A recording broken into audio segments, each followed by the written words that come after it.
चलिए बच्चों, अब अपन 28 जनवरी शिफ्ट 2 का पेपर सॉल्व करते हैं। माई सेल्फ अमित गर्ग, और मैं आपको ऑर्गेनिक केमिस्ट्री का जो पेपर है उसको सॉल्व कराऊंगा।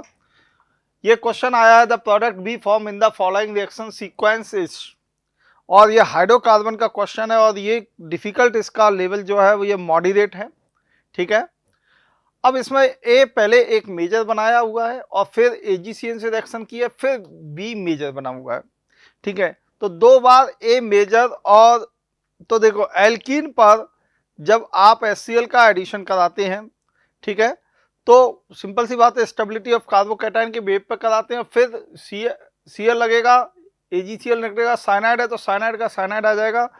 तो देखिए बेटा, इसका आंसर जो है वो आ रहा है फोर्थ। क्या आ रहा है? फोर्थ आंसर आ रहा है। कैसे? देखो, ये पहले हमारे पास क्या हुआ,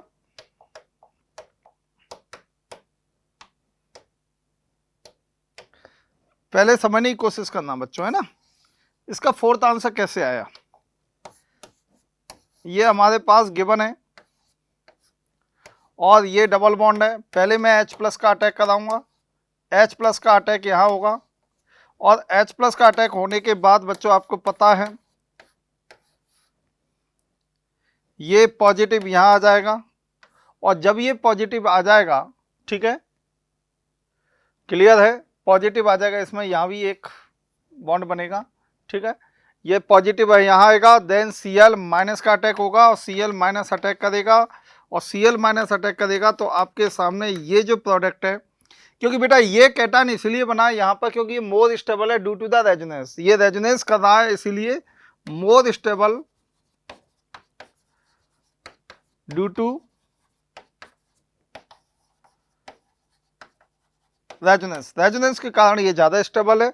और देन फिर आपके पास पता ही है आपको कि ये Cl जो है वो यहाँ लग जाएगा, यानी ये वाला प्रोडक्ट बन जाएगा। और देन AgCN, AgCN क्या होता है? AgCN हमारे पास बच्चों कोवलेंट नेचर का होता है। कौन से नेचर का है? कोवलेंट नेचर का है।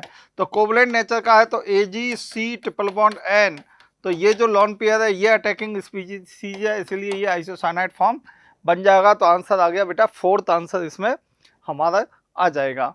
ठीक है बच्चों, बड़ा सिंपल सा क्वेश्चन था, बहुत आपने कर लिया होगा। Next, identify product ABC in the following reaction sequence. PD charcoal hydrogenation, PD charcoal hydrogenation, ठीक है, और फिर ओजोनोलाइसिस ZnH2O। तो बेटा देखो, PD और चारकोल एल्काइन है, तो एल्काइन पर जब हम हाइड्रोजिनेशन करेंगे तो एल्कीन बनेगा, और एल्कीन का हम जब ओजोनोलाइसिस करेंगे तो डबल बॉन्ड टूट जाएगा, और डबल बॉन्ड टूटेगा तो एक CH3CHO में बन जाएगा, और दूसरा जो है वो फॉर्मेल्डिहाइड में बन जाएगा। मतलब ये पहले एल्कीन बनेगा हाइड्रोजन से, फिर बॉन्ड टूट जाएगा, फिर CH3CHO फॉर्मेल्डिहाइड, मतलब ये हमारे पास फोर्थ आंसर आएगा। स्ट्रक्चर आइडेंटिफिकेशन का क्वेश्चन है, मॉडरेट टाइप का क्वेश्चन है। ठीक है बच्चों, तो यहाँ पर देखिए फोर्थ आंसर है, पहले एल्काइन बना, एल्काइन से PD चारकोल हाइड्रोजनेशन किया, A बन गया, A का ओजोनोलाइसिस बॉन्ड टूट गया, यहाँ भी ऑक्सीजन आ गया बेटा, यहाँ भी ऑक्सीजन आ गया, तो ये B बन गया और ये C बन गया। तो बहुत सिंपल सा क्वेश्चन था। क्वेश्चन में बहुत ज़्यादा इतना मतलब ऐसा क्वेश्चन नहीं था कि जिसको आप देख के नहीं कर सके, थोड़ा भी अगर आपने पढ़ा हुआ है तो क्वेश्चन आसानी से हो जाएगा। नेक्स्ट बच्चों, एक मैचिंग है, और मैचिंग दी है सुक्रोज। देखिए बेटा, सुक्रोज के अंदर आपको पता है कि ग्लूकोज, ठीक है, और फ्रक्टोज, ठीक है, तो यहां पर अल्फा और बीटा, अल्फा ग्लूकोज और बीटा ग्लूकोज, बायोमोलिक्यूल का क्वेश्चन है। सुक्रोज में अल्फा ग्लूकोज और बीटा फ्रक्टोज दोनों का यूज होता है, और 1-2 लिंकेज इसमें बनती है, यानी सुक्रोज में अपने पास अल्फा और बीटा लिंकेज बन जाती है, यानी ए का आएगा थर्ड। माल्टोज जो होता है, माल्टोज ग्लूकोज एंड ग्लूकोज होता है, और दोनों में अल्फा अल्फा यूनिट होती है और अल्फा 1,4 यूनिट होती है, तो माल्टोज में अल्फा 1,4 यूनिट आती है।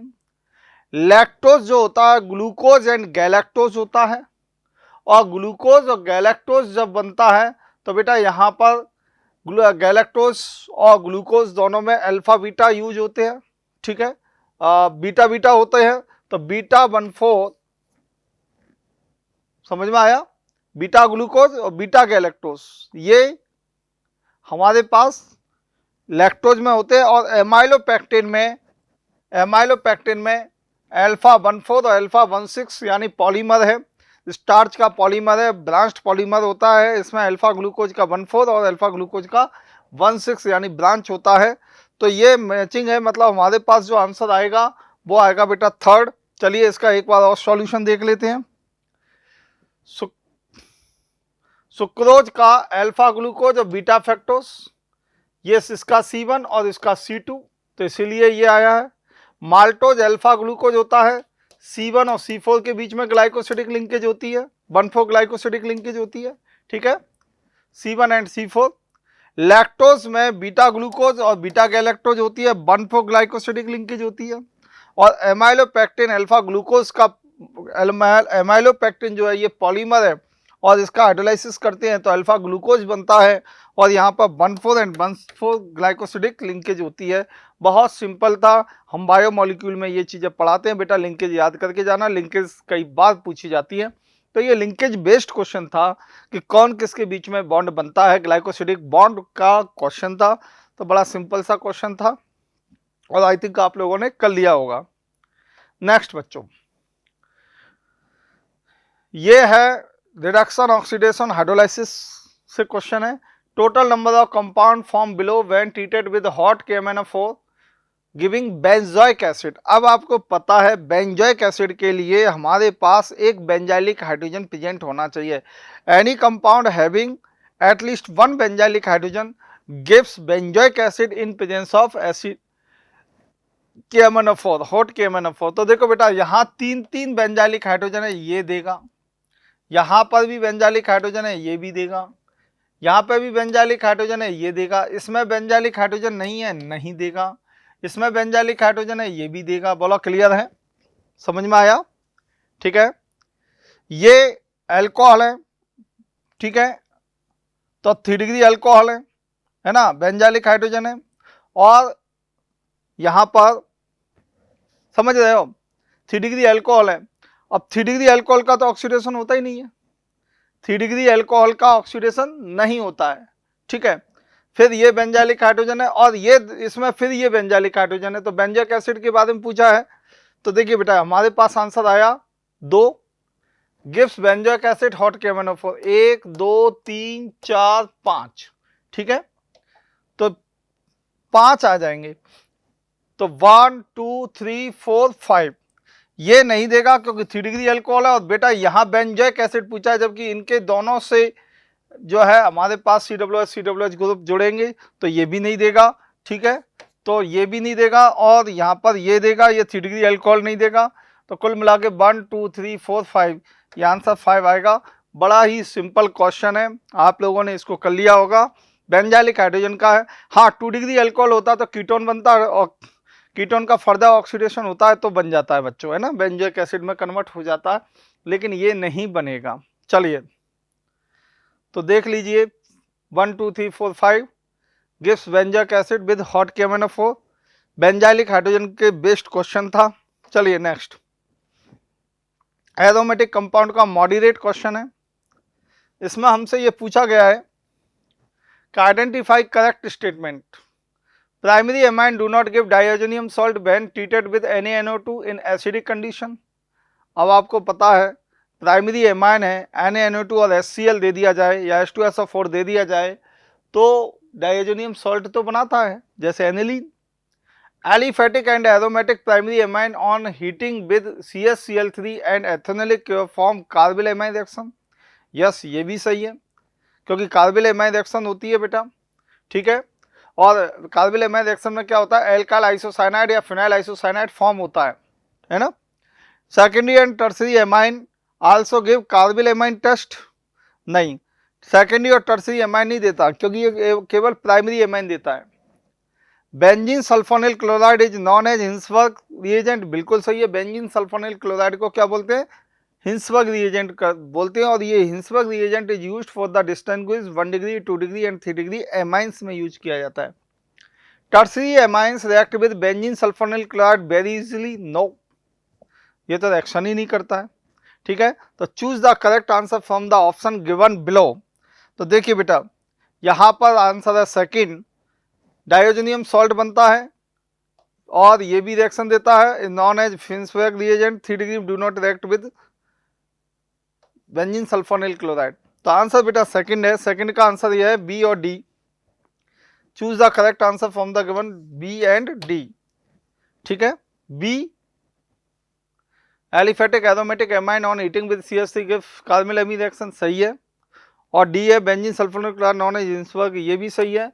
और primary amine do not give, ये तो देती है, बेंजीन डाइजोनियम सॉल्ट बनाते हैं, आपको याद हो और आप जानते हो, तो हमने ये वाली रिएक्शन हमेशा पढ़ी है कि जब एनिलीन की रिएक्शन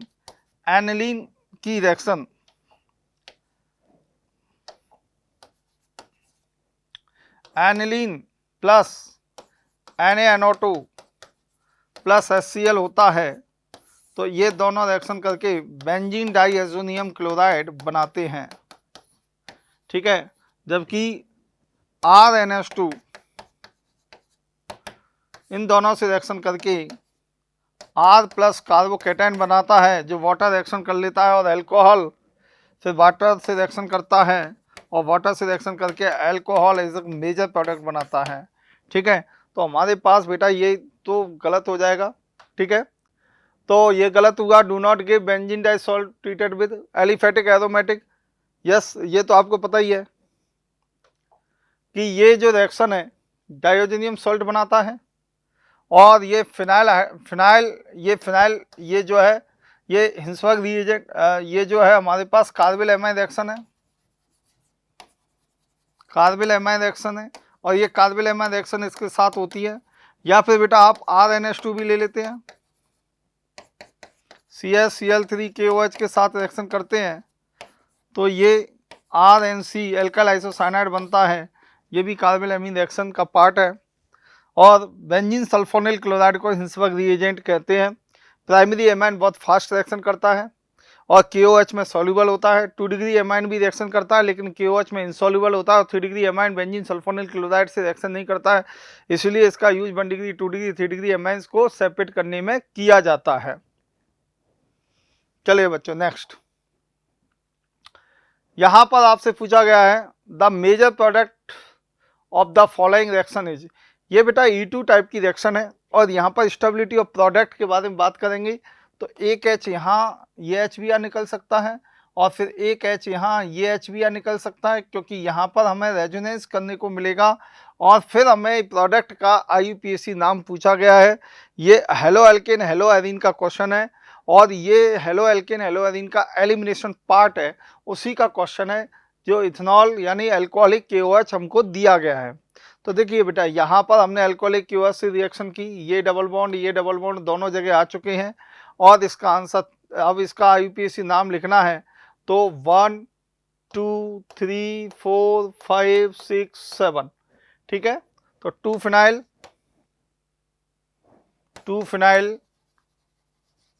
ठीक है, हेप्टा,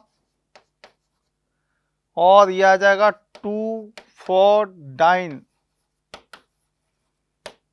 ठीक है, 2 फिनाइल हेप्टा 2,4-डाइन, यानी थर्ड आंसर है 2 फिनाइल हेप्टा 2,4-डाइन, ये अपना नाम आ जाएगा। ठीक है ना बच्चों, तो ये क्वेश्चन आप लोगों ने बड़े अच्छी से कर लिया होगा। चलिए नेक्स्ट अपन क्वेश्चन देखते हैं। Solid purification method based on the following physical transformation, structure identification, और वेपर में फिर सॉलिड में। सॉलिड को हीट किया, वेपर बना, वेपर को कूल किया तो सॉलिड बना। और ये हमें पूछा जा रहा है कि किस पर बेस्ड है, तो सब्लिमेशन और कंडेंसेशन। पहला सॉलिड को हीट करने पर वेपर बना, सब्लिमेशन, और वेपर को कंडेंस किया तो वेपर को कूल किया तो सॉलिड। ठीक है, तो ये आंसर जो है वो थ्योरेटिकल है, और सब्लिमेशन इसको बोला जाता है। ठीक है, X सॉलिड हीट और फिर वेपर कूल सॉलिड, तो आपस में इंटरचेंजेबल पूछा है, तो सब्लिमेशन इसका बेस्ट एग्जाम्पल है। क्रिस्टलाइजेशन हो नहीं सकता, डिस्टिलेशन तो लिक्विड की फॉर्म में आता है, और एक्सट्रैक्शन की बात ही नहीं कर सकते। तो यहाँ पर जो आंसर गया है वो है थर्ड, सब्लिमेशन। चलिए बच्चों नेक्स्ट थॉर्टिकल बेस्ड क्वेश्चन था। फिर बायोमोलिक्यूल का क्वेश्चन, मतलब बायोमोलिक्यूल में एक पहले भी क्वेश्चन आया, बायोमोलिक्यूल में अब दूसरा भी क्वेश्चन आया है। यानी हम ये कह सकते हैं कि बायोमोलिक्यूल बड़ा इंपॉर्टेंट चैप्टर है एग्जाम के पॉइंट ऑफ व्यू से। Identify correct conversion during acidic hydrolysis from the following, मतलब एसिडिक हाइड्रोलाइसिस करना है। स्टार्च गिव्स गैलेक्टोस, गैलेक्टोस, अब याद करो स्टार्च किसका पॉलीमर होता है, अल्फा ग्लूकोज का, ठीक है। Cane sugar gives equal amount of glucose and fructose, बिल्कुल सही है, सुक्रोज देता ही है। मिल्क शुगर यानी लैक्टोस, मिल्क शुगर किसको बोलते हैं, लैक्टोस को बोलते हैं। तो मिल्क शुगर लैक्टोज है, लैक्टोज अभी मैंने आपको बताया लैक्टोज के अंदर होता है ग्लूकोज एंड गैलेक्टोस। तो ऑन हाइड्रोलाइसिस, ठीक है, एसिडिक हाइड्रोलाइसिस ग्लूकोज और गैलेक्टोज देता है, बिल्कुल सही है। Amylopectin gives glucose and fructose, ये भी गलत है, क्योंकि एमाइलोपेक्टिन जो होता है बेटा ये स्टार्च का ही पार्ट होता है, एमाइलोज और एमाइलोपेक्टिन, और एमाइलोज और एमाइलोपेक्टिन अल्फा ग्लूकोज के पॉलीमर होते हैं, तो फ्रक्टोज नहीं देगा। एमाइलोज गिव्स ओनली ग्लूकोज, ये सही है, ठीक है। तो हमारे पास BCE आंसर आना चाहिए, BCE ओनली आंसर थर्ड मिल गया। बहुत सिंपल सा क्वेश्चन था, अगर बायोमोलिक्यूल की थोड़ी डेप्थ में अगर आपने पढ़ाई की हो तो ये सारे क्वेश्चन हो जाएंगे, सिंपल टाइप के क्वेश्चन है। Starch alpha glucose, cane sugar hydrolysis glucose and fructose, milk sugar lactose glucose and galactose, beta beta amylose alpha glucose amylopectin और अल्फा ग्लूकोज, क्योंकि स्टार्च एक दो पार्ट्स का बना होता है, एक एमाइलोज और एमाइलोपेक्टिन। एमाइलोज में क्या होता है, 1,4 होता है, 1,4 लिंकेज होती है, 1,4 ग्लाइकोसिडिक लिंकेज होती है। एमाइलोपेक्टिन में 1,4 के साथ साथ 1,6 होती है। एमाइलोज पार्ट जो होता है ये वाटर सॉल्युबल होता है, और एमाइलोपेक्टिन वाला पार्ट है वो वाटर इनसॉल्युबल होता है। इसलिए ओवरऑल स्टार्च जो होता है वो स्प्रिंगली सॉल्युबल होता है वाटर के अंदर। तो ये सब चीजें आपने अच्छे से एनसीईआरटी में पढ़ी भी होंगे, एनसीईआरटी बेस्ड क्वेश्चन है बच्चों। अब हमसे पूछा है, दो स्टेटमेंट दिए हैं, आईयूपीएससी नोमेनक्लेचर का क्वेश्चन है, मॉडरेट क्वेश्चन है। स्टेटमेंट साइक्लोहेक्सिन, ठीक है, इसमें साइक्लोपेंटेन मिथाइल साइक्लोपेंटेन और 1 2 3 4 5 6 आर आइसोमेरिक कंपाउंड, बिल्कुल सही है। दोनों में एक एक DU है, इसका भी DU बने इसका भी DU बने, तो दोनों बिल्कुल सही है।